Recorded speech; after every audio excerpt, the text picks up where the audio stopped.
How's it going out there? Welcome from H2 Tech Videos. Today I'm going to be doing a pros and cons on the new Kindle Fire HD. Not the HDX, just the Kindle Fire HD. This one is retailing for $139.99, and so this is basically an updated version of the original Kindle Fire, which the one that looked like this. Okay, so this one is different though. This is the old Kindle. This is the new one. Different back style. Okay, so I'm gonna make it short and sweet because the question is it worth it or is it a waste? And that's what I want to go over today. I want to kind of help you understand how good it is and if this is something that will work for you, because some of you may be considering it and you might realize that it isn't the one for you. So let's take a look at it here at H2 Tech Videos. So first thing, and I just mentioned it, but the first pro is that it is $139. Now the original Kindle Fire HD retailed for $199 when it first came out. So it's already a $60 price drop, so you're paying a lot less for the tablet. Now let me tell you some of the reasons why you're paying less. So the first thing, and this is actually goes in the con category, is it's only 8 gigabytes. Okay, the original Kindle Fire HD was 16 gigs, so this one you're only getting half of the storage.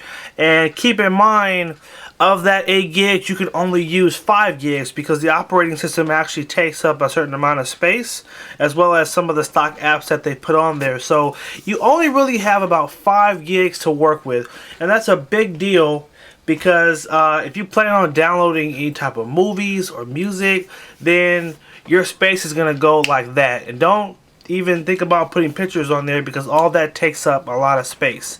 So if you're planning on doing more of the web browsing, more of the reading, then the storage size won't be a problem.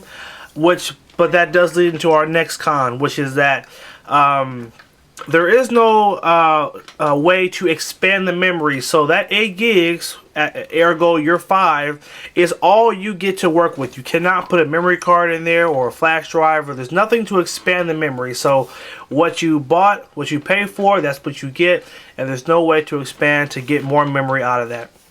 Now let me go over some of the cons, because there are a couple of things about it that I do like that they've done with it.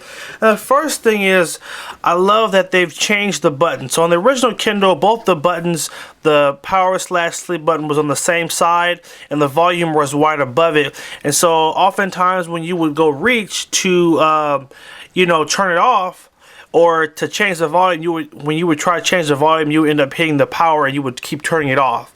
So they've moved those buttons. They're no longer on the edge, and the volume is on a separate side, so you don't get confused. And when you're holding it this way, you can actually feel the volume feels different because there's a little line between the buttons there, so you know that one is volume and one is power. The second thing is that they've made the buttons a little bit easier to feel.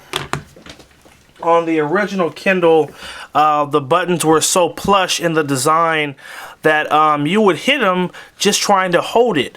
So I definitely like that they have changed the design. They've made it a lot easier for you to hold it without constantly hitting the power button and turning it off by accident. So that's definitely a big plus there. I love the change in the interface. So they've actually changed the interface so it's a little bit different now. Before, there really was nothing at the bottom here.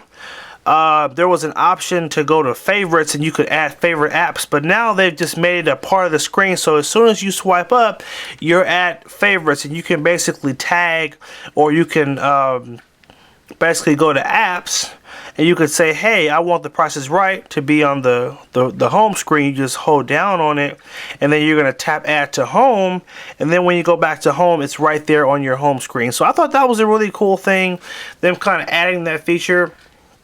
Now, one thing you don't see are those recommended apps that you see at the bottom there. Now, if you do turn it in portrait mode, you do still see those recommended apps, but it's only in portrait. It's not when it's in the landscape mode. So I like that, and I also like that they have shrunken down those apps so it's not so large. On the other one, just to show you, when you would look at the different apps that were on the carousel,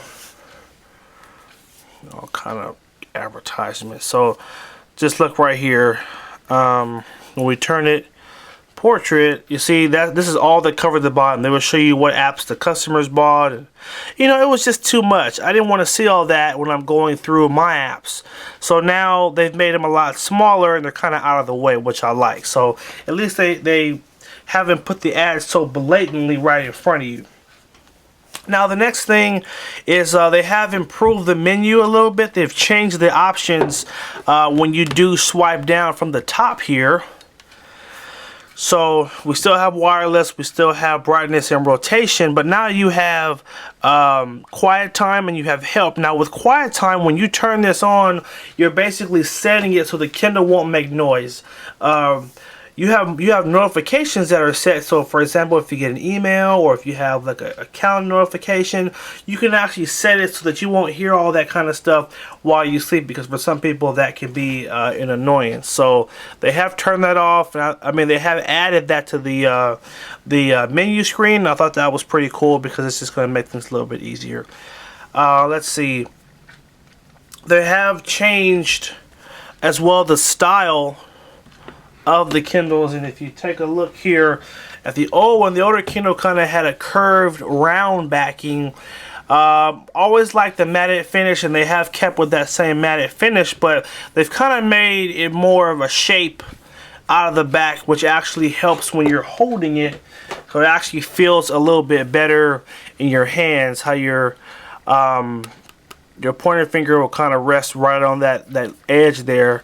And I don't know, I like the feel of it when I hold it, so I think that they did a good job with the design, and you know, definitely think that was a big pro. Let's see, I think that was it for the pros. Let me switch over to the cons here. So huge con: there is no camera. They have taken the camera off. If you guys notice, the original Kindle Fire HD had a front-facing camera. Now, granted, last year I was screaming and hollering because they didn't put a rear camera, and now they've said, hey, let's take the camera off altogether. I totally disagree with that. I wish they had kept the camera on there.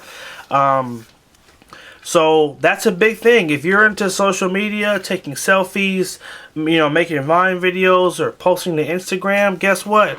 You can't take any pictures with it. So that's definitely something to keep in mind, because I thought it was an okay device until I realized it didn't have the camera. And for me, that was a huge turn off, a huge con. So just to kind of point that out there. The next con, which I already kind of mentioned, is that there is no expandable storage. You can't add a micro SD card.